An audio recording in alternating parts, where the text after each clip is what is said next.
ಕಾಶಿಯಲ್ಲಿ ನಡೆಯುವಂತಹ ಗಂಗಾರತಿಯ ಮಾದರಿಯಲ್ಲಿ ಒಂದು ವಿಶೇಷವಾಗಿರುವಂತಹ ಆರತಿ ಕಾರ್ಯಕ್ರಮ, ನವಚಂಡಿ ಹೋಮ, ಸುಮಾರು 5ರಿಂದ 6 ಸಾವಿರ ಮುತ್ತೈದೆಯರಿಗೆ ಉಡಿ ತುಂಬುವಂಥ ಕಾರ್ಯಕ್ರಮ, ಶ್ರೀಚಕ್ರಕ್ಕೆ ಕುಂಕುಮಾರ್ಚನೆ ಪೂಜೆ, ವಿಶೇಷವಾಗಿರುವಂಥ ಕಾರ್ಯಕ್ರಮವನ್ನು ಆಯೋಜನೆ ಮಾಡಿದ್ದಾರೆ.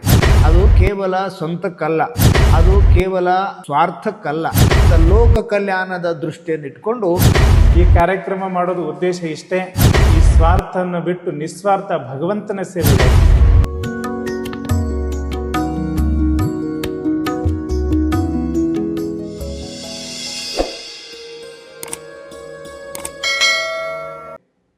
ಇವತ್ತು ನಾವು ವಿಶೇಷವಾಗಿರುವಂಥ ಒಂದು ಶ್ರೀಮಠಕ್ಕೆ ಆಗಮಿಸಿದ್ದೇವೆ. ಇದು ಮಹಾರಾಷ್ಟ್ರ ಮತ್ತು ಕರ್ನಾಟಕದ ಗಡಿ ಭಾಗದಲ್ಲಿರುವಂತಹ ನೂಲ್ ಗ್ರಾಮದಲ್ಲಿರುವಂತಹ ಸುರಗೀಶ್ವರ ಮಠ. ಅನೇಕ ವರ್ಷಗಳಿಂದ ಈ ಸುರಗೀಶ್ವರ ಮಠ ಧಾರ್ಮಿಕವಾಗಿ, ಸಾಮಾಜಿಕವಾಗಿ ಅತ್ಯಂತ ಸೇವೆಯನ್ನು ಮಾಡಿ ಸಂಪೂರ್ಣ ಸುತ್ತಮುತ್ತಲಿನ ಎಲ್ಲ ಗ್ರಾಮಗಳಿಗೂ ಕೂಡ ಮಾರ್ಗದರ್ಶನ ಮಾಡುವಂತಹ ಸ್ವಾಮಿಗಳು ಎಲ್ಲಾದರೂ ಇದ್ದರೆ ಅದು ಈ ಸುರಗೀಶ್ವರ ಮಠದಲ್ಲಿ ಅಂಥೇಳಿ ಸುತ್ತ 10 ಹಳ್ಳಿಗಳು ಮಾತಾಡ್ತವೆ. ಅಂತಹ ವಿಶೇಷವಾಗಿರುವಂಥ ಈ ಮಠದಲ್ಲಿ ಸುಮಾರು ವರ್ಷಗಳ ಹಿಂದೆ ಪಟ್ಟಾಧಿಕಾರವನ್ನು ಪಡೆದು ಗುರುಗಳಿಂದ ಉಪದೇಶವನ್ನು ಪಡೆದುಕೊಂಡು ಈ ಮಠದ ಎಲ್ಲ ಸಂಪೂರ್ಣ ಜವಾಬ್ದಾರಿಯನ್ನು ಮುನ್ನಡೆಸಿಕೊಂಡು ಹೋಗ್ತಿರುವಂತಹ ಶ್ರೀ ಗುರುಸಿದ್ದೇಶ್ವರ ಶಿವಾಚಾರ್ಯ ಮಹಾಸ್ವಾಮಿಗಳು ಇವತ್ತು ನಮ್ಮೊಂದಿಗಿದ್ದಾರೆ. ಅಂತಹ ಗುರುಸಿದ್ದೇಶ್ವರ ಶಿವಾಚಾರ್ಯ ಮಹಾಸ್ವಾಮಿಗಳು ಬರುವಂತಹ ನವರಾತ್ರಿಯಲ್ಲಿ, ಮುಂದಿನ ತಿಂಗಳ ನವರಾತ್ರಿ ಸಂದರ್ಭದಲ್ಲಿ ಒಂದು ವಿಶೇಷವಾಗಿರುವಂಥ ಕಾರ್ಯಕ್ರಮವನ್ನು ಆಯೋಜನೆ ಮಾಡಿದ್ದಾರೆ. ಅದು ಇಂಥ ಕಾರ್ಯಕ್ರಮ ಅನಿಸುತ್ತೆ, ಅದು ಕೇವಲ ಸ್ವಂತಕ್ಕಲ್ಲ, ಅದು ಕೇವಲ ಸ್ವಾರ್ಥಕ್ಕಲ್ಲ. ಅಂತಹ ಕಾರ್ಯಕ್ರಮ ಮಾಡುವಂಥ ಉದ್ದೇಶ ಏನಂದ್ರೆ ಸಮಸ್ತ ಲೋಕದ ಎಲ್ಲ ಜನರಿಗೂ ಒಳ್ಳೆಯದಾಗಲಿ, ಸಮಸ್ತರಿಗೂ ಕಲ್ಯಾಣವಾಗಲಿ, ಎಲ್ಲರ ಬಯಕೆಗಳು ಈಡೇರುವಂತಾಗಲಿ, ಎಲ್ಲರ ಜನರು ಸಂತೋಷದಿಂದ, ಸುಖದಿಂದ, ನೆಮ್ಮದಿಯಿಂದ ಬಾಳುವಂತಾಗಲಿ ಅನ್ನುವಂತಹ ವಿಶೇಷವಾಗಿರುವಂಥ ಲೋಕ ಕಲ್ಯಾಣದ ದೃಷ್ಟಿಯನ್ನಿಟ್ಕೊಂಡು ಪೂಜ್ಯರು ಈ ಒಂದು ಕಾರ್ಯಕ್ರಮವನ್ನು ಆಯೋಜನೆ ಮಾಡಿದ್ದಾರೆ. ಆ ಕಾರ್ಯಕ್ರಮದಲ್ಲಿ ಅನೇಕ ವಿಶೇಷವಾಗಿರುವಂಥ ಕಾರ್ಯಕ್ರಮಗಳು ಬರ್ತವೆ. ಆ ಎಲ್ಲ ಕಾರ್ಯಕ್ರಮಗಳು ಏನು, ಅದರ ಸಂಪೂರ್ಣವಾಗಿರುವಂಥ ಮಾಹಿತಿಯನ್ನು ನಾವು ಇವತ್ತು ಆ ಪೂಜ್ಯರಿಂದ ತಿಳಿದುಕೊಳ್ಳುವಂತಹ ಪ್ರಯತ್ನವನ್ನು ಮಾಡೋಣ. ನಾನು ಈಗಾಗಲೇ ಕೇಳ್ಪಟ್ಟಿರುವ ಹಾಗೆ ಆ ನವರಾತ್ರಿ 1 ದಿನದ ಕಾರ್ಯಕ್ರಮದಲ್ಲಿ ಕಾಶಿಯಲ್ಲಿ ನಡೆಯುವಂತಹ ಗಂಗಾರತಿಯ ಮಾದರಿಯಲ್ಲಿ ಒಂದು ವಿಶೇಷವಾಗಿರುವಂತಹ ಆರತಿ ಕಾರ್ಯಕ್ರಮ, ಆನಂತರ ನವಚಂಡಿ ಪಾರಾಯಣದ ಜೊತೆಗೆ ಹೋಮ, ಆನಂತರ ಅನೇಕ ಸಾವಿರಾರು ಜನ ಮಹಿಳೆಯರಿಗೆ ಸುಮಾರು 5ರಿಂದ 6 ಸಾವಿರ ಮುತ್ತೈದೆಯರಿಗೆ ಉಡಿ ತುಂಬುವಂಥ ಕಾರ್ಯಕ್ರಮ, 5-6 ಸಾವಿರ ಜನರಿಂದ ಸಾಮೂಹಿಕವಾಗಿ ಶ್ರೀಚಕ್ರಕ್ಕೆ ಕುಂಕುಮಾರ್ಚನೆ ಪೂಜೆ, ಇಂತಹ ಅನೇಕ ಹಲವಾರು ಸಮಾಜೋಪಯೋಗಿ ಕಾರ್ಯಕ್ರಮಗಳನ್ನು ಪೂಜ್ಯರು ಇಲ್ಲಿ ನಡೆಸಲು ಅತ್ಯಂತ ಉತ್ಸುಕತೆಯಿಂದ ಎಲ್ಲ ಭಕ್ತರ ಸಾಮೂಹಿಕವಾಗಿ ನಡೆಸುವಂಥ ಈ ಕಾರ್ಯಕ್ರಮದಲ್ಲಿ ಇನ್ನೂ ಏನೇನು ವಿಶೇಷತೆಗಳಿರ್ತವೆ ಅನ್ನುವಂಥದ್ದನ್ನು ನಾವು ಈಗ ಪೂಜ್ಯರಿಂದ ತಿಳಿದುಕೊಳ್ಳುವಂತಹ ಪ್ರಯತ್ನವನ್ನು ಮಾಡೋಣ. ಪೂಜ್ಯರಿಗೆ ಈ ಕಾರ್ಯಕ್ರಮಕ್ಕೆ ಭಕ್ತಿಯ ಸ್ವಾಗತವನ್ನು ಕೋರ್ಕೊಳ್ತಾ, ಬುದ್ಧಿ ತಾವು ಈ ನವರಾತ್ರಿಯಲ್ಲಿ ಮಾಡುವಂತಹ ಈ ಕಾರ್ಯಕ್ರಮದಲ್ಲಿ ಏನೇನು ವಿಶೇಷತೆಗಳಿರ್ತವೆ ಅನ್ನುವಂತಹ ಕುತೂಹಲ ಸಮಸ್ತ ನಾಡಿನ ಜನತೆಗೆ ಇದ್ದಾವೆ. ಯಾಕಂದರೆ ಆಯಾ ಗ್ರಾಮಗಳಲ್ಲಿ, ಆಯಾ ಪ್ರದೇಶಗಳಲ್ಲಿ ಇರುವಂತಹ ಜನರಿಗೆ ಇಂತಹ ಕಾರ್ಯಕ್ರಮದಲ್ಲಿ ಭಾಗವಹಿಸಲಿಕ್ಕೆ ಇರುವಂಥ ಅವಕಾಶಗಳು ಭಾಳ ಕಡಿಮೆ. ಅವರ ಮನೆಯಲ್ಲಿ ಇಂತಹ ಎಲ್ಲ ಕಾರ್ಯಕ್ರಮ ಮಾಡಲಿಕ್ಕೆ ಸಾಧ್ಯವಾಗೋದಿಲ್ಲ. ಅಂಥ ಎಲ್ಲ ಜನರಿಗೆ ಅವಕಾಶವನ್ನು ಕೊಡಬೇಕು. ಎಲ್ಲ ಜನರು ಭಕ್ತಿವಂತರು, ಧರ್ಮವಂತರು ಆಗಬೇಕು ಅನ್ನುವಂಥ ಉದ್ದೇಶದಿಂದ ನೀವು ಏನು ಈ ಕಾರ್ಯಕ್ರಮವನ್ನು ಹಮ್ಮಿಕೊಂಡಿದ್ದೀರಲ್ಲ, ಈ ಕಾರ್ಯಕ್ರಮದ ಬಗ್ಗೆ ಸಂಪೂರ್ಣವಾಗಿ ಮಾಹಿತಿ ನಮ್ಮೆಲ್ಲ ವೀಕ್ಷಕರಿಗೆ ಕೊಡಬೇಕಂತ ತಮ್ಮಲ್ಲಿ ಕಳಕಳಿಯ ವಿನಂತಿಯನ್ನು ಮಾಡಿಕೊಳ್ತೇವೆ. ಮೊದಲಿಗೆ ಗುರು ಸುರಗೀಶ್ವರರನ್ನು, ಶ್ರೀ ಗುರು ಚಂದ್ರಶೇಖರ ಶಿವಾಚಾರ್ಯ ಕರ್ತೃತ್ವ ಶಕ್ತಿಗೆ ಭಕ್ತಿಯ ಪ್ರಣಾಮಗಳನ್ನು ಸಮರ್ಪಿಸಿ ಈ ಕಾರ್ಯಕ್ರಮವನ್ನು ಎಲ್ಲ ಭಕ್ತಾದಿಗಳಿಗೆ ಮುಟ್ಟಿಸುವಂಥ ಕೆಲಸ ಮಾಡ್ತಿರುವಂತಹ ಶ್ರೀಶೈಲ ಗುರುಜಿಯವರಿಗೂ ಶರಣಾರ್ಥಿಗಳನ್ನು ತಿಳಿಸುತ್ತಾ, ಎಲ್ಲ ಶರಣ ಬಂಧುಗಳೇ ತಮಗೆಲ್ಲರಿಗೂ ಶರಣಾರ್ಥಿಗಳು. ಗುರುಜಿ ತಾವು ಹೇಳ್ದಂಗೆ ಈ ಕಾರ್ಯಕ್ರಮವನ್ನು ಜನರ ಹಿತಕ್ಕಾಗಿ, ಮನುಕುಲದ ಉದ್ಧಾರಕ್ಕಾಗಿ ನಾವು ಹಮ್ಮಿಕೊಂಡಿದ್ದೇವೆ. ಆದರೆ ತಾವೆಲ್ಲರಿಗೆ ಮನೆಯೊಳಗೆ ಇಷ್ಟೊಂದು ಕಾರ್ಯಕ್ರಮ ಮಾಡೋದಕ್ಕೆ ಆಗೋದಿಲ್ಲ ಅಂತ ತಿಳ್ಕೊಂಡು ಹೇಳಿದಾಗ, ಹೋದ ವರ್ಷ ನವರಾತ್ರಿಯಲ್ಲಿ ನಾವು ಸುಮಾರು 9 ಗ್ರಾಮದೊಳಗೆ ಕುಂಕುಮಾರ್ಚನೆ ಕಾರ್ಯಕ್ರಮವನ್ನು ಹಮ್ಮಿಕೊಂಡಿದ್ವಿ. ವಿಶೇಷವಾಗಿ ಕೊಲ್ಹಾಪುರ ಜಿಲ್ಲೆ ಗಡಿಂಗ್ಲಾಜ್ ತಾಲೂಕು ಹಾಗೂ ಆಜ್ರಾತ್ ಚಂದಗಡ್ ಇವೇನು 3 ತಾಲೂಕುಗಳಲ್ಲಿ ಈ ಕಾರ್ಯಕ್ರಮ ಅತ್ಯಂತ ಹೊಸತನ ಮತ್ತು ವಿನೂತನ ಕಾರ್ಯಕ್ರಮವಾಗಿತ್ತು. ನಾವು ಈ ಕಾರ್ಯಕ್ರಮವನ್ನು ಮಾಡಿದ್ರೆ ಜನರಿಗೆ ಅನುಕೂಲತೆ ಮತ್ತು ಜನರ ಕಲ್ಯಾಣಕ್ಕಾಗಿ ಕಾರ್ಯಕ್ರಮ ಮಾಡಿಕೊಳ್ಬೇಕಂತ ವಿಚಾರ ಮಾಡಿದಾಗ ಹೋದ ವರ್ಷ ಮಠದ ವತಿಯಿಂದನೇ ಎಲ್ಲ ಕಾರ್ಯಕ್ರಮಗಳನ್ನು ಎಲ್ಲ ಹಳ್ಳಿಗಳಲ್ಲೂ ನಾವು ನಡೆಸ್ಕೊಂಡು ಬಂದ್ವಿ. ಆದರೆ ಒಂದೊಂದು ಹಳ್ಳಿಯಲ್ಲಿ ಸುಮಾರು 1,500 ಜನ ಮಹಿಳೆಯರ ಆ ಕಾರ್ಯಕ್ರಮದಲ್ಲಿ ಪಾಲ್ಗೊಂಡಿದ್ರು. ವಿಚಾರ ಮಾಡಿದ್ವಿ, ಈ ವರ್ಷ ಬಹಳಷ್ಟು ಜನ ತಾಯಂದ್ರು ಏನು ಹೇಳ್ತಾ ಇದ್ದಾರೆ ಅಂತಂದರೆ, ಅಜ್ಜಾರ ನೀವು ಒಂದೊಂದು ಊರಾಗ ಮಾಡೋದಕ್ಕಿಂತಲೂ ನಮ್ಮೂರಿಗೂ ಮಾಡಬೇಕಂತ ಬಹಳಷ್ಟು ಸುಮಾರು 50-60 ಹಳ್ಳಿಗಳಿಂದ ಕರೆಯನ್ನು ಬಂತು. ಮತ್ತು ಮಠಕ್ಕೆ ಬಂದು ಸಂಪರ್ಕ ಮಾಡಿ, ಇಲ್ಲ ಆ ಕಾರ್ಯಕ್ರಮದಿಂದ ನಮ್ಮ ಮನೆಯೊಳಗೆ ಅನೇಕ ಕಷ್ಟಗಳನ್ನು ದೂರ ಆಗಿದ್ದಾವೆ, ಆ ಕುಂಕುಮಾರ್ಚನ ಪೂಜೆದಿಂದ ಅನೇಕ ಲಾಭಗಳನ್ನು ನಮಗೆ ಫಲಿಸಿದ್ದಾವೆ, ಅದಕ್ಕಾಗಿ ಈ ವರ್ಷನೂ ಕೂಡ ನಮ್ಮ ಊರಲ್ಲಿ ಮಾಡಬೇಕು ಅಂತ ವಿಚಾರ ಮಾಡ್ತಾ ಬಹಳಷ್ಟು ಜನ ಕರೆ ಮಾಡಿದಾಗ, ಮತ್ತೆ ಬಹಳಷ್ಟು ಜನ ಮಠಕ್ಕೆ ಬಂದು ಸಂಪರ್ಕ ಮಾಡಿ, ಇಲ್ಲ ಅಜ್ಜಾರ ಈ ವರ್ಷ ನಮ್ಮಲ್ಲೇ ಮಾಡಬೇಕು ಅಂತ ಅಂದ್ಕೊಂಡು ವಿಚಾರ ಮಾಡಿದಾಗ ನಾವು ಅಂದ್ಕೊಂಡ್ವಿ, ಒಂದು ಊರಿಗೆ ಹೋಗಿ 1,000 ಜನ ತಾಯಿಯಂದ್ರು ಕೂಡಿಸಿ ಮಾಡೋದಕ್ಕಿಂತಲೂ ಪ್ರತಿ ಹಳ್ಳಿಯಿಂದ 50 ಜನ ತಾಯಿಯಂದ್ರು ಕರ್ಕೊಂಡು, ಅಂದರೆ 50-60 ಹಳ್ಳಿ ಜನ ತಾಯಿಯಂದ್ರು ಈ ಕಾರ್ಯಕ್ರಮದೊಳಗೆ ಪಾಲ್ಗೊಳ್ತಾ ಇದ್ದಾರೆ. ಕರ್ನಾಟಕ ಮತ್ತು ಮಹಾರಾಷ್ಟ್ರ ಎರಡೂ ಈ ಗಡಿಭಾಗದಲ್ಲಿ ಮಠ ಇರುವುದರಿಂದ ಈ ಮಠ ಗುರುಗಳ ಆಶೀರ್ವಾದದಿಂದ ಅವ್ರ ಕೃಪಾದಿಂದ ಭಾಗದ ಎಲ್ಲ ಭಕ್ತರಿಗೆ ಅನುಕೂಲಕ್ಕಾಗಿ ಒಂದು ಊರದಿಂದ 50 ಜನ ತಾಯಿಯಂದ್ರು 100 ಜನ ತಾಯಿಯಂದ್ರು ಬಂದರೆ ಸುಮಾರು 50-60 ಹಳ್ಳಿ ಜನ ಕೂಡ್ಕೊಂಡು ಈ ಒಂದು ಅತ್ಯಂತ ದಿವ್ಯ ಅನ್ನುವಂಥ ಕಾರ್ಯಕ್ರಮವನ್ನು ನಾವು ಹಮ್ಮಿಕೊಂಡಿದ್ದೇವೆ. ಈ ಕಾರ್ಯಕ್ರಮ ಮಾಡೋದು ಉದ್ದೇಶ ಇಷ್ಟೇ, ಯಾವ ಸಾರ್ಥಕ್ಕಾಗಲ್ಲ, ಈ ಸ್ವಾರ್ಥವನ್ನು ಬಿಟ್ಟು ನಿಸ್ವಾರ್ಥ ಭಗವಂತನ ಸೇವೆಗಾಗಿ. ಇವತ್ತು ಈಗಿನ ದಿನಮಾನಗಳಲ್ಲಿ ತಮಗೆಲ್ಲ ಗೊತ್ತು ಗುರುಜಿ, ಇವತ್ತು ಬಹಳಷ್ಟು ಜನ ಪೂಜೆ ಅರ್ಚನೆ ಮಾಡೋಷ್ಟು ಜನ ನಾವೆಲ್ಲ ಧರ್ಮವನ್ನು ಹಾಳಾಗುತ್ತೆ ಅಂತ ತಿಳ್ಕೊಂಡು ಬಹಳಷ್ಟು ಜನ ನಾವು ಹೇಳ್ತಿರ್ತೀವಿ. ಆದರೆ ಈಗಿನ ದಿನಮಾನಗಳಲ್ಲಿ ನೋಡ್ಕೊಂತ ಹೋದರೆ ಪೂಜೆ ಮಾಡುವಂಥ ಭಕ್ತರು ಬಹಳಷ್ಟು ಜನ ಆಗಿದ್ದಾರೆ, ಜಪ ಮತ್ತು ತಪವನ್ನು ಮಾಡುವಂಥ ಭಕ್ತರು ಬಹಳಷ್ಟು ಜನ ಆಗಿದ್ದಾರೆ. ಈ ಶ್ರಾವಣ ಮಾಸದಲ್ಲಿ ಅಮೆರಿಕದಿಂದ ಒಂದು 5 ಜನ ನಮ್ಮ ಮಠಕ್ಕೆ ಬಂದಿದ್ರು. ಬಂದಂಥ ಸಂದರ್ಭದಲ್ಲಿ ಅವರು ಇಲ್ಲಿದ್ದವರೇ ಅಮೆರಿಕದಾಗ ಹೋಗಿ ಸೆಟ್ಲ್ ಆಗಿದ್ದಾರೆ. ಅವರು ಪ್ರತಿದಿನ ಬೆಳಗ್ಗೆ ಎದ್ದು ಕುಂಕುಮಾರ್ಚನೆ ಪೂಜೆ, ಅಂದರೆ ಬಹಳಷ್ಟು ಜನ ಹೇಳ್ತಾರೆ ಅಮೆರಿಕದಾಗ ಏನು ಪೂಜಾ ಮಾಡ್ತಾರೇನೋ, ಜಪ ಮಾಡ್ತಾರೇನೋ, ತಪ ಮಾಡ್ತಾರೇನೋ ಅಂತ ತಿಳ್ಕೊಂಡು ಅವರು ಇಲ್ಲಿಂದ ಹೋಗಿ ಅಲ್ಲಿ ಪೂಜೆಯನ್ನು ಮಾಡ್ಕೊಂತ ಸುಮಾರು 250 ಜನ ಮಹಿಳೆಯರು ಪ್ರತಿನಿತ್ಯ ಅಮೆರಿಕದೊಳಗೆ ಕುಂಕುಮಾರ್ಚನೆ ಮಾಡುತ್ತಾರೆ. ಮಠಕ್ಕೆ ಬಂದು ಸಂಪರ್ಕ ಮಾಡಿದಾಗ ನಾವು ಅಂದ್ಕೊಂಡ್ವಿ, ಸಮುದ್ರದ ಆಚೆ ಇರೋರು ಇಷ್ಟೆಲ್ಲ ಕೆಲಸ ಮಾಡಬೇಕಾದ್ರೆ ಋಷಿಮುನಿಗಳ ನಾಡು ದೇವಭೂಮಿ ಅಂದ್ಕೊಂಡಿರುವಂಥ ಈ ಭರತ ಖಂಡದೊಳಗೆ ನಾವೆಲ್ಲ ಏನು ಮಾಡಬೇಕು, ಸಮಾಜಕ್ಕಾಗಿ ನಾವೇನೆಲ್ಲ ಕೊಡಬೇಕು. ಯಾಕಂದರೆ ಇವತ್ತು ಭಗವಂತ ಉಡೋದಕ್ಕೆ ಬಟ್ಟೆ ಕೊಟ್ಟಿದ್ದಾನೆ, ಓಡಾಡೋದಕ್ಕೆ ಕಾರ್ ಕೊಟ್ಟಿದ್ದಾನೆ, ಇರೋದಕ್ಕೆ ಬಂಗ್ಲೆಗಳು ಕೊಟ್ಟಿದ್ದಾನೆ, ಆದರೆ ಮನಸ್ಸಿಗೆ ಸಮಾಧಾನ ಅನ್ನೋದನ್ನು ಅದು ಹೊರಗಡೆ ಎಲ್ಲ ಅದು ನಮ್ಮ ಒಳಗೆ ಇದೆ ಅನ್ನೋದನ್ನು ನಾವೆಲ್ಲ ಕಂಡುಕೊಳ್ಳಬೇಕಾಗಿದೆ. ಅದಕ್ಕೆ ಒಬ್ರೊಬ್ರಿಗೆ ಹೇಳ್ಕೊಂತ ಹೋದ್ರೆ ಬಹಳಷ್ಟು ಸಮಯ ಹಿಡಿತದಂತ ತಿಳ್ಕೊಂಡು ಹೇಳಿ 5,000ರಿಂದ 6,000 ಜನ ತಾಯಿಯಂದ್ರೆ ಒಂದೇ ಕಡೆ ಬಂದ್ರಂದ್ರೆ ಅವ್ರ ವಿಷಯನ ತಲುಪಿಸಿ, ಈ ವಿಷಯದ ಮುಖಾಂತರ ಅವರಿಗೆ ಭಗವಂತನ ಕರುಣೆಯಿಂದ ಆ ಜಗನ್ಮಾತೆ ಆಶೀರ್ವಾದ ಅವರೆಲ್ಲರ ಮೇಲೆ ಆಗಬೇಕು. ಈ ಭಾಗದ ಜನರ ನೂಲ ಪಂಚಕ್ರೋಶ ಹಾಗೂ ಗಡಿಭಾಗದಲ್ಲಿರುವಂಥ ಕರ್ನಾಟಕ ಮತ್ತು ಮಹಾರಾಷ್ಟ್ರದ ಜನರಿಗೆ ಈ ಕಾರ್ಯಕ್ರಮ ತಲುಪಬೇಕು. ಈ ಕಾರ್ಯಕ್ರಮದ ಉದ್ದೇಶ ಇಷ್ಟೇ, 5,008 ಮಹಿಳೆಯರಿಗೆ ಉಡಿ ತುಂಬುವ ಕಾರ್ಯಕ್ರಮ, 5,008 ಮಹಿಳೆಯರಿಂದ ಕುಂಕುಮಾರ್ಚನಾ ಕಾರ್ಯಕ್ರಮ, 108 ಈ 5,008 ಜನ ಮಹಿಳೆಯರಿಗೆ ಉಡಿ ತುಂಬುವಂಥ ಕಾರ್ಯಕ್ರಮ ಮತ್ತು ಕುಂಕುಮಾರ್ಚನಾ ಕಾರ್ಯಕ್ರಮ.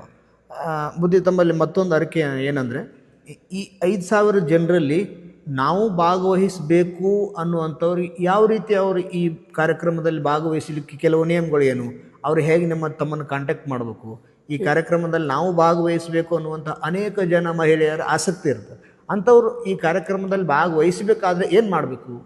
ಅವರಿಗಾಗಿ ನಾವು ಪ್ರತ್ಯೇಕ ಸಂಘಟನೆಯನ್ನು ನೇಮಕ ಮಾಡಿದ್ದೀವಿ.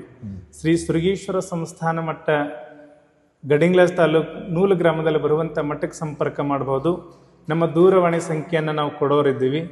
ಅದರ ಜೊತೆಗೆ ನಮ್ಮ ಪತ್ರಿಕಾ ಮುಖಾಂತರ ಹಾಗೂ ವಾಟ್ಸಪ್, ಟೆಲಿಗ್ರಾಮ್, ಇನ್ಸ್ಟಾಗ್ರಾಮ್ ಹಾಗೂ ಫೇಸ್ಬುಕ್ ಈ ಎಲ್ಲದರ ಮುಖಾಂತರ ಸೋಷಿಯಲ್ ಮೀಡಿಯಾ ಏನಿದೆ ಹಾಗೂ ಪತ್ರಿಕಾಗೋಷ್ಠಿಯನ್ನು ಕರೆದು ಎಲ್ಲ ಸಂಪರ್ಕವನ್ನು ಭಕ್ತರ ಪ್ರತಿಯೊಂದು ಊರಲ್ಲಿ ಕೂಡ ಆ ಭಕ್ತರಿಗೆ ನಾವು ನೇಮಕ ಮಾಡ್ತಾ ಇದ್ದೀವಿ. ಈ ಊರಲ್ಲೋಗ ಇಷ್ಟು ಜನ ಬರೋರಿದ್ದಾರೆ, ನಮ್ಮ ಸಂಘಟನೆ ಇದೆ ಸುರಗೀಶ್ವರ ಸೇವಾ ಸಂಘಟನೆ ಅಂತ ತಿಳ್ಕೊಂಡು ಆ ಎಲ್ಲ ಸಂಘಟನೆ ಮುಖಾಂತರ ಈ ಕಾರ್ಯಕ್ರಮವನ್ನು ನಾವು ಮಾಡ್ಬೇಕಂತ ತಿಳ್ಕೊಂಡು ಅನ್ಕೊಂಡಿದ್ವಿ. ಅಂದರೆ ಈ ಕುಂಕುಮಾರ್ಚನೆ ಮಾಡೋದ್ರಿಂದ ಅದರಲ್ಲಿ ನೀವು ವಿಶೇಷವಾಗಿ ನವರಾತ್ರಿಯಲ್ಲೇ ಇಟ್ಕೊಂಡಿರುವಂಥದ್ದು ಕೂಡ ಒಂದು ವಿಶೇಷತೆ. ಯಾಕಂದರೆ ನವರಾತ್ರಿಯಲ್ಲಿ ದೇವತಾ ಅರ್ಚನೆ ಮಾಡೋದ್ರೊಳಗೆ ಅದರಲ್ಲಿ ದೇವಿ ಅರ್ಚನೆ ಮಾಡುವಂತಹ ಜನ ಬಹಳಷ್ಟು ಇರೋದ್ರಿಂದ ಯಾರು ನವರಾತ್ರಿಯ ಸಂದರ್ಭದಲ್ಲಿ ಭಕ್ತಿ ಶ್ರದ್ಧೆಯಿಂದ ಶ್ರೀಚಕ್ರಕ್ಕೆ ಅಥವಾ ದೇವಿಗೆ ಯಾರು ಕುಂಕುಮಾರ್ಚನೆಯನ್ನು ಮಾಡಿ ಆ ಅರ್ಚನೆ ಮಾಡಿರುವಂಥ ಕುಂಕುಮವನ್ನು ಪ್ರತಿನಿತ್ಯ ಯಾರು ಧಾರಣೆ ಮಾಡ್ತಾರೋ ಅವ್ರಿಗೂ ದೀರ್ಘ ಸೌಮಂಗಲ್ಯ ಪ್ರಾಪ್ತಿ ಆಗ್ತದೆ ಅಂತೇಳಿ ಒಂದು ನಾನು ಕೇಳ್ಪಟ್ಟಿರುವಂಥದ್ದು.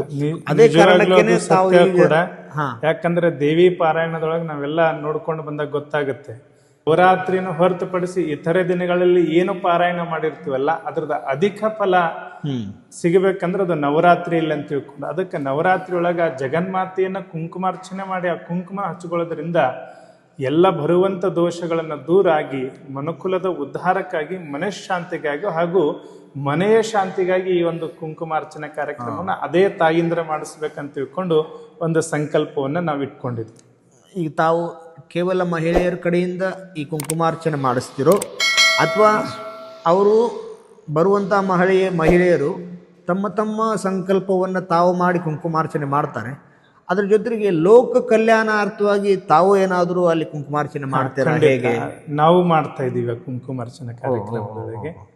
ಯಾಕಂತ ಕೇಳಿದ್ರೆ ನಮ್ಮ ಪರಂಪರೆ ಅಂದ್ರೆ ಶಕ್ತಿಯನ್ನು ಹೊರತುಪಡಿಸಿ ಶಿವ ಇಲ್ಲ, ಶಿವನನ್ನು ಹೊರತುಪಡಿಸಿ ಶಕ್ತಿ ಇಲ್ಲ. ಅದಕ್ಕಾಗಿ ಆ ಕುಂಕುಮಾರ್ಚನೆ ಕಾರ್ಯಕ್ರಮದಲ್ಲಿ ಸ್ವತಃ ನಾವು ಭಾಗಿಯಾಗಿ ಆ ಕಾರ್ಯಕ್ರಮವನ್ನ ನಡೆಸ್ಕೊಂಡು ಬಂದಿರುವಂಥ ಭಕ್ತರು ತಮ್ಮ ತಮ್ಮ ಕೋರಿಕೆಗಳನ್ನ ತಾವು ಸಂಕಲ್ಪ ಮಾಡಿ ಪೂಜೆ ಮಾಡಿದರೆ ತಾವು ಸಮಸ್ತ ಭಕ್ತರ ಕಲ್ಯಾಣವನ್ನು ಬಯಸಿ, ಸಮಸ್ತ ಲೋಕದ ಕಲ್ಯಾಣವನ್ನು ಬಯಸಿ, ಅತಿವೃಷ್ಟಿ ಅನಾವೃಷ್ಟಿ ಇಂಥ ಎಲ್ಲ ನಿವಾರಣೆಗಳಾಗಿ ಸುವೃಷ್ಟಿ ಪ್ರಾಪ್ತಿಯಾಗಲಿ ಅನ್ನುವಂಥ ಸಂಕಲ್ಪವನ್ನು ಇಟ್ಕೊಂಡು ತಾವು ಲೋಕ ಕಲ್ಯಾಣಕ್ಕಾಗಿ ಕುಂಕುಮಾರ್ಚನೆಯನ್ನು ಮಾಡ್ತೀರಿ. ಬಹಳ ಸಂತೋಷ.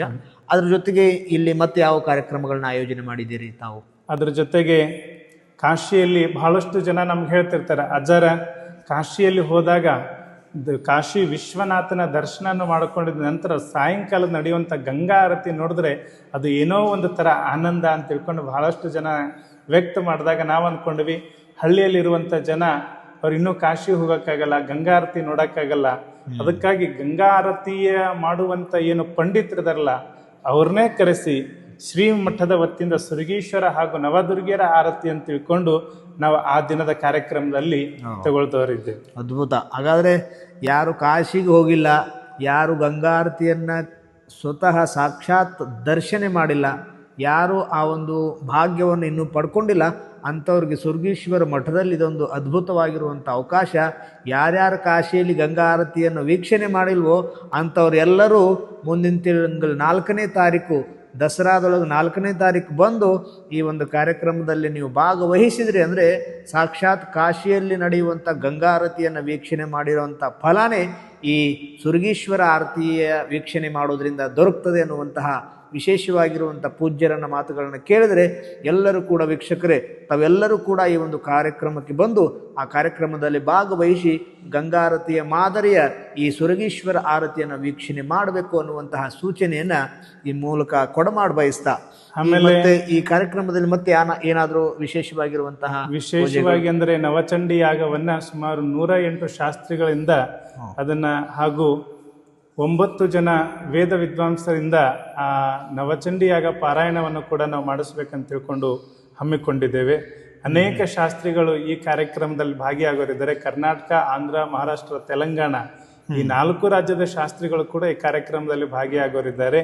ಇದನ್ನೆಲ್ಲ ಮಾಡೋದು ಉದ್ದೇಶ ಏನಪ್ಪಾ ಅಂತಂದ್ರೆ, ಯಾರು ಎಷ್ಟೋ ಜನ ಕೆಲವರೆಲ್ಲ ಭಕ್ತರು ನೋಡಿದ್ದೀವಿ ನಾವೆಲ್ಲ ಶ್ರಾವಣ ಮಾಸದೊಳಗೆ ಬಂದಾಗ ಹಾಗೂ ಕಾರ್ತಿಕ್ ಮಾಸದೊಳಗ ಈ ಚಾತುರ್ಮಾಸದೊಳಗ ನಾವೆಲ್ಲ ನೋಡ್ಕೊಂತ ಹೋದಾಗ ದೇವಾನುದೇವತೆಗಳಿಗೆ ಆರಾಧನೆ ಮಾಡುವಂಥದ್ದು ಅತ್ಯಂತ ಶ್ರೇಷ್ಠ ಅಂತಂದ್ರೆ ಇದು ಚಾತುರ್ಮಾಸ ಕಾರ್ಯಕ್ರಮದೊಳಗ. ಈ ಚಾತುರ್ಮಾಸದೊಳಗೆ ವಿಶೇಷ ಅಂತಂದ್ರೆ ಶ್ರಾವಣ ಮಾಸ ಆಗಿರ್ಬೋದು, ಅಶ್ವಿನ ಮಾಸದೊಳಗ ದೇವಿ ಉಪಾಸನೆ, ಮುಂದೆ ಕಾರ್ತಿಕ ಮಾಸ ಅಂತ ಕಾರ್ತಿಕ, ಹೀಗೆ ಅನೇಕ ದೇವಾನುದೇವತೆಗಳು ಉಪಾಸನೆ ಮಾಡುವಂಥ ಈ ಸಂದರ್ಭದೊಳಗ ಬಹಳಷ್ಟು ಜನ ನಾವು ಹೋಮ ಮಾಡಿಸ್ಬೇಕಂತೀವಿ, ನಾವು ಚಂಡಿ ಹೋಮ ಮಾಡಿಸ್ಬೇಕಂತೀವಿ, ನಾವು ದುರ್ಗಾ ಹೋಮ ಮಾಡಿಸ್ಬೇಕಂತೀವಿ ಅನ್ನೋಂಥ ಭಕ್ತರಿಗೆ ಆದರೆ ಆರ್ಥಿಕ ವ್ಯವಸ್ಥೆ ಅವರಿಗೆ ಅನಾನುಕೂಲತೆ ಇದ್ದಾಗ, ಅವರು ತೊಂದರೆಗೊಳಗಾದಾಗ ಅವರಿಗಾದರೆ ಹೊರೆ ಆಗುತ್ತೆ ಅಂತ ತಿಳ್ಕೊಂಡು ಯಾರಿಗೆ ಆ ಹೋಮ ಕಾರ್ಯಕ್ರಮದಲ್ಲಿ ಆ ಚಂಡಿ ಯಾಗದೊಳಗೆ ಭಾಗಿಯಾಗೋರಿದ್ದಾರೆ ಅಂಥ ಭಕ್ತಾದಿಗಳಿಗೂ ಕೂಡ ಅನುಕೂಲತೆಯನ್ನು ನಾವು ಮಾಡಿ ಕಲ್ಪಿಸಿಕೊಡೋರಿದ್ದೇವೆ. ಅದಕ್ಕಾಗಿ ನವಚಂಡಿ ಯಾಗನ 9 ಹೋಮಗಳನ್ನು ಹೂಡಿ ಆ ಕಾರ್ಯಕ್ರಮವನ್ನು ಹಮ್ಮಿಕೊಂಡಿದ್ದೇವೆ ನಾವು. ಅದರ ನಂತರ ಮತ್ತು ಭರತನಾಟ್ಯ ದೇವಿ ನೃತ್ಯವನ್ನು ಕೂಡ ಆ ಕಾರ್ಯಕ್ರಮದಲ್ಲಿ ನಡೆಯೋದಿದೆ. ವಿಶೇಷವಾಗಿ ಈ ನವರಾತ್ರಿಯಲ್ಲಿ ನವಚಂಡಿ ಯಾಗವನ್ನು ತಾವು ಮಾಡುವಂತಹ ಸಂಕಲ್ಪವನ್ನು ಮಾಡಿದ್ದೀರಿ.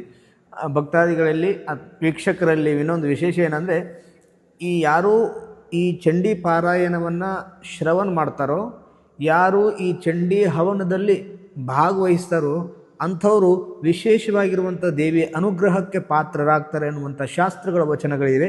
ಅದ್ರ ಜೊತೆಗೆ ಯಾರ ಮನೆಯಲ್ಲಿ ಕಷ್ಟಗಳಿರ್ತಾವೋ, ಯಾರ ಮನೆಯಲ್ಲಿ ಪರಸ್ಪರ ಆಂತರಿಕ ಕಲಹಗಳಿರ್ತಾವೋ, ಯಾರ ಮನೆಯಲ್ಲಿ ಮಾಟ ಮಂತ್ರ ವಾಮಾಚಾರಾದಿ ಪ್ರಯೋಗಗಳಾಗಿರ್ತಾವೋ ಅಂಥವರು ಈ ಚಂಡಿ ಯಾಗವನ್ನು ಮಾಡಿಸಿದರೆ ಅವೆಲ್ಲ ದೋಷಗಳು ನಿವಾರಣೆ ಆಗ್ತವೆ ಅಂಥೇಳಿ ಶಾಸ್ತ್ರಗಳಲ್ಲಿ ಉಲ್ಲೇಖ ಬರ್ತದೆ. ಆ ಚಂಡಿ ಹವನವನ್ನು ಸ್ವಂತ ತಮ್ಮ ಮನೆಯಲ್ಲಿ ಮಾಡಬೇಕಾಗಿದ್ದರೆ ಅದಕ್ಕೆ ಅತಿ ಆರ್ಥಿಕವಾಗಿ ಖರ್ಚು ಹೆಚ್ಚಾಗೋದ್ರಿಂದ ಭಕ್ತರಲ್ಲಿ ಈ ಒಂದು ಸೂಚನೆ ಏನಂದರೆ, ತಾವು ಈ ಚಂಡಿ ಹವನವನ್ನು ಮಾಡಿಸ್ಬೇಕಾಗಿತ್ತು ಅಂದ್ರೆ ಕೆಲವು ಜನರಿಗೆ ಮಾತ್ರ ಇಲ್ಲಿ ಅವಕಾಶ ಇರೋದ್ರಿಂದ ಯಾರಾದರೂ ಇಂತಹ ಬಾಧೆಗೆ ಒಳಗಾಗಿದ್ದರೆ, ಮಾಟ ಮಂತ್ರ ವಾಮಾಚಾರಾದಿಗಳಿಗೆ ಯಾರಾದರೂ ಒಳಗಾಗಿದ್ದರೆ ಅಂಥವ್ರು ಅತ್ಯಂತ ಶೀಘ್ರವಾಗಿ ಈ ಮಠಕ್ಕೆ ಭೇಟಿ ಕೊಟ್ಟು ತಮ್ಮ ಹೆಸರನ್ನು ನೋಂದಾಯಿಸಿ ಈ ಕಾರ್ಯಕ್ರಮದಲ್ಲಿ ತಾವು ಚಂಡಿ ಹವನದಲ್ಲಿ ಭಾಗವಹಿಸಿದ್ರಿ ಅಂದರೆ ಆ ಸಂಪೂರ್ಣವಾಗಿರುವಂಥ ಫಲವನ್ನು ಪ್ರಾಪ್ತಿ ಮಾಡಿಕೊಳ್ಳಿಕ್ಕೆ ಸಾಧ್ಯವಾಗ್ತದೆ. ಪೂಜ್ಯರು ಈಗಾಗಲೇ ಹೇಳಿರುವ ಹಾಗೆ 4 ರಾಜ್ಯಗಳಿಂದ ವೇದ ವಿದ್ವಾಂಸರುಗಳೆಲ್ಲ ಬಂದು ಈ ಒಂದು ಕಾರ್ಯಕ್ರಮದಲ್ಲಿ ವೇದ ಪಠನೆಯನ್ನು ಮಾಡ್ತಾರೆ. ಅಂತಹ ವೇದ ಪಠನೆಯನ್ನು ಮಾಡುವುದ್ರ ಜೊತೆಗೆ ಆ ಒಂದು ಪೂಜಾ ಕಾರ್ಯಕ್ರಮದಲ್ಲಿ ಭಾಗವಹಿಸುವಂಥ ಎಲ್ಲರಿಗೂ ಕೂಡ ಒಳ್ಳೆಯದಾಗಲಿ ಎನ್ನುವಂತಹ ಆಶೀರ್ವಾದವನ್ನು ಪೂಜ್ಯರಲ್ಲಿ ಮಾಡ್ತಾ ಇದ್ದಾರೆ. ಇದ್ರ ಜೊತೆಗೆ ಮತ್ತಿನ್ನೇನಾದರೂ ವಿಶೇಷವಾಗಿರುವಂಥ ಕಾರ್ಯಕ್ರಮಗಳು, ಬಂದಿರುವಂಥ ಜನರಿಗೆ ಪ್ರಸಾದದ ವ್ಯವಸ್ಥೆ ಇದೆಲ್ಲವೂ ಕೂಡ ಏನಾದರೂ ಕಾರ್ಯಕ್ರಮದಲ್ಲಿ ಪಾಲ್ಗೊಳ್ಳುವಂತಹ 5,008 ಮಹಿಳೆಯರಿಗೆ ಪ್ರಸಾದ ಅಂತೂ ವ್ಯವಸ್ಥೆ ಮಾಡಲಾಗಿದೆ. ಅದರ ಜೊತೆಗೆ ಈ ಕಾರ್ಯಕ್ರಮದಲ್ಲಿ ನಾವು ಭಾಗಿಯಾಗಬೇಕನ್ನೋ ಹಲವು ಏನು ಭಕ್ತರಿದ್ದಾರೆ, ಎಲ್ಲ ಭಕ್ತರಿಗೂ ಕೂಡ 10,000ವರೆಗೂ ಪ್ರಸಾದ, 10,000 ಜನರವರೆಗೂ ಪ್ರಸಾದ ವ್ಯವಸ್ಥೆಯನ್ನು ನಮ್ಮ ಭಕ್ತಾದಿಗಳು ಈಗಾಗಲೇ ಅದರ ಸಿದ್ಧತೆಯೊಳಗಿದ್ದಾರೆ. ಆ ಸಿದ್ಧತೆ ನಡೀತಾ ಇದೆ. ಈ ಕಾರ್ಯಕ್ರಮವನ್ನು ನಾವು ನ್ಯೂ ಇಂಗ್ಲಿಷ್ ಸ್ಕೂಲ್ ಗ್ರೌಂಡ್, ನೂಲ್, ತಾಲೂಕು ಗಡಿಂಗ್ಲ, ಜಿಲ್ಲಾ ಕೊಲ್ಲಾಪುರ ಅಂತ ತಿಳ್ಕೊಂಡು ಈ ಗ್ರೌಂಡ್ನಲ್ಲಿ ಮಾಡ್ತಾ ಇದ್ದೀವಿ. ಈ ಕಾರ್ಯಕ್ರಮಕ್ಕೆ ನಾನು ನಮ್ಮ ಶ್ರೀಶೈಲ ಗುರೂಜಿಯವರ ಮುಖಾಂತರ ಯೋಗವಾಗಿ ಇವತ್ತು ಶ್ರೀಮಠಕ್ಕೆ ಅವರು ಬಂದಿದ್ದು ಭಾಳ ಸಂತೋಷವಾಯಿತು. ಈ ಕಾರ್ಯಕ್ರಮದ ರೂವಾರಿಗಳು ಅನೇಕ ಶಾಸ್ತ್ರಿಗಳನ್ನು ಜೊತೆಗೂಡಿ ಅವರು ಒಂದು ಮಾರ್ಗದರ್ಶನದಲ್ಲಿ ಈ ಕಾರ್ಯಕ್ರಮವನ್ನು ನಡೀತಾ ಇದೆ. ಅನೇಕ ವಿದ್ವಾಂಸರು ಈ ಕಾರ್ಯಕ್ರಮದಲ್ಲಿ ಭಾಗಿಯಾಗೋರಿದ್ದಾರೆ. ಎಲ್ಲ ಹಿರಿಯ ಗುರುಗಳಾಗಿರುವಂಥ ಪರಮ ಪೂಜ್ಯರು ಬಾಳಿಗೆ ಬೆಳಕನ್ನು ಕೊಟ್ಟಿರುವಂತಹ ಶ್ರೀಶೈಲ ಜಗತ್ತುಗಳ ಆಶೀರ್ವಾದದೊಂದಿಗೆ ಹಾಗೂ ಈ ಮಠದ ಈ ಭಾಗದ ಆರಾಧ್ಯ ದೈವ ಇರುವಂತಹ ಶ್ರೀ ಗುರು ಚಂದ್ರಶೇಖರ ಶಿವಾಚಾರ್ಯ ಮಹಾ ಪೂಜ್ಯರ ಆಶೀರ್ವಾದದೊಂದಿಗೆ ಈ ಕಾರ್ಯಕ್ರಮವನ್ನು ನಡೀತಾ ಇದೆ. ಈ ಎಲ್ಲ ಕಾರ್ಯಕ್ರಮದೊಳಗೂ ನಾಡಿನ ಭಕ್ತಾದಿಗಳು ತಾವೆಲ್ಲರೂ ಬಂದು ಈ ಕಾರ್ಯಕ್ರಮದೊಳಗೆ ನಾವು ಭಾಗಿಯಾಗಬೇಕನ್ನುವಂಥ ಭಕ್ತಾದಿಗಳು ಮಠವನ್ನು ಸಂಪರ್ಕ ಮಾಡ್ರಿ ಅಂತ ತಿಳ್ಕೊಂಡು ತಿಳಿಪಡಿಸಿ ತುಂಬ ಈ ವಿಷಯವಾಗಿ ತಾವು ಎಲ್ಲರಿಗೂ ಮಾಹಿತಿಯನ್ನು ಕೊಟ್ಟದಕ್ಕೆ ಬಹಳ ಸಂತೋಷವಾಯಿತು. ಇನ್ನೊಂದು ವಿಷಯ ಅಂದರೆ, ಬರುವಂಥ ಭಕ್ತಾದಿಗಳಿಗೆ ಈ ಸಮಯ, ಈ ಪೂಜಾ ಕಾರ್ಯಕ್ರಮದ ಸಮಯ ಎಷ್ಟರಿಂದ ಎಷ್ಟೊತ್ತಿನವರೆಗೆ ಈ ಪೂಜಾ ಕಾರ್ಯಕ್ರಮ ಇರ್ತದೆ, ಅದರ ಬಗ್ಗೆ ಮುಖ್ಯವಾಗಿ ಎಲ್ಲರಿಗೂ ತಿಳಿಪಡಿಸುವಂಥ ವಿಷಯನೇ. ನಾವು ಈ ಕಾರ್ಯಕ್ರಮವನ್ನು ಬೆಳಿಗ್ಗೆ 10 ಗಂಟೆಗಿಂದ 1 ಗಂಟೆವರೆಗೂ ಚಂಡಿ ಪಾರಾಯಣವನ್ನು ಮಾಡುವಂಥ ವ್ಯವಸ್ಥೆಯನ್ನು ನಾವು ನಡೀತಾ ಇದೆ. ಅದರ ಜೊತೆಗೆ 4 ಗಂಟೆಗೆ ಹೋಮ ಕಾರ್ಯಕ್ರಮವನ್ನು ಪೂಜೆ ಪ್ರಾರಂಭ ಆಗ್ತದೆ. 4ರಿಂದ 6 ಗಂಟೆವರೆಗೂ ಸಾಯಂಕಾಲ ಸಂದರ್ಭದೊಳಗೆ ಹೋಮ ಪೂಜೆ ಪೂರ್ಣತೆಗೊಳ್ಳುತ್ತದೆ. ತದನಂತರ ಸಾಯಂಕಾಲ 6ರಿಂದ 7 ಗಂಟೆವರೆಗೂ ಕುಂಕುಮಾರ್ಚನಾ ಕಾರ್ಯಕ್ರಮ.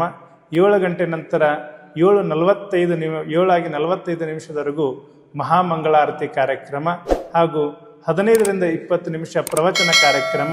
ನಂತರ ಮಹಾಪ್ರಸಾದದ ವ್ಯವಸ್ಥೆಯನ್ನು, ಅದರ ನಂತರ ಬೆಂಗಳೂರು, ಕೇರಳದಿಂದ ವಾದ್ಯ ವೃಂದದವರು ಬರೋರಿದ್ದಾರೆ. ವಾದ್ಯ ಮೇಳ ಕೂಡ ಆ ಕಾರ್ಯಕ್ರಮದಲ್ಲಿ ಹಮ್ಮಿಕೊಂಡಿದ್ದೇವೆ. ಈ ಎಲ್ಲ ಕಾರ್ಯಕ್ರಮವನ್ನು ಭಕ್ತರ ಹಿತಕ್ಕಾಗಿ, ಭಕ್ತರ ಕಲ್ಯಾಣಕ್ಕಾಗಿ ನೀವೆಲ್ಲರೂ ಬರ್ಬೇಕಂತ ತಿಳ್ಕೊಂಡು ಈ ಮುಖಾಂತರ ತಮಗೆಲ್ಲರೂ ತಿಳಿಪಡಿಸ್ತಿದ್ದೇವೆ. ಈ ಎಲ್ಲ ವಿಷಯವನ್ನು ನಾವು ಕೇಳಿ ಬಹಳ ಸಂತೋಷವಾಯಿತು. ಎಲ್ಲ ಒಂದೇ ಕಡೆ ಸಿಗುವಂತಹ ಯಾವುದಾದ್ರೂ ಅವಕಾಶ ಇತ್ತು ಅಂದ್ರೆ ಇದು ನಾಳೆ ಬರುವಂತಹ ನವರಾತ್ರಿಯಲ್ಲಿ ಬರುವಂತಹ 4ನೇ ತಾರೀಕಿನ ಈ ನೂಲು ಮಠದ ಕಾರ್ಯಕ್ರಮ. ಈ ಒಂದು ಕಾರ್ಯಕ್ರಮದಲ್ಲಿ ಎಲ್ಲರೂ ಭಾಗವಹಿಸಿ, ಜಾತಿ ಮತ ಪಂಥ, ಗಂಡು ಹೆಣ್ಣು, ದೊಡ್ಡವರು ಸಣ್ಣವರು ಯಾವುದೇ ಭೇದ ಭಾವವಿಲ್ಲದೆ ಸಮಗ್ರ ಎಲ್ಲರೂ ಕೂಡಿ ಸೇರಿ ಮಾಡುವಂಥ ಈ ಕಾರ್ಯಕ್ರಮದಲ್ಲಿ, ಪೂಜ್ಯರ ಲೋಕ ಕಲ್ಯಾಣಕ್ಕಾಗಿ ಮಾಡುವಂಥ ಈ ಕಾರ್ಯಕ್ರಮದಲ್ಲಿ ಎಲ್ಲರೂ ಭಾಗವಹಿಸಿರಿ, ಭಕ್ತಿ ಶ್ರದ್ಧೆಯಿಂದ ಭಾಗವಹಿಸಿರಿ, ತನುಮನ ಧನದಿಂದ ಸೇವೆಯನ್ನು ಮಾಡಿರಿ.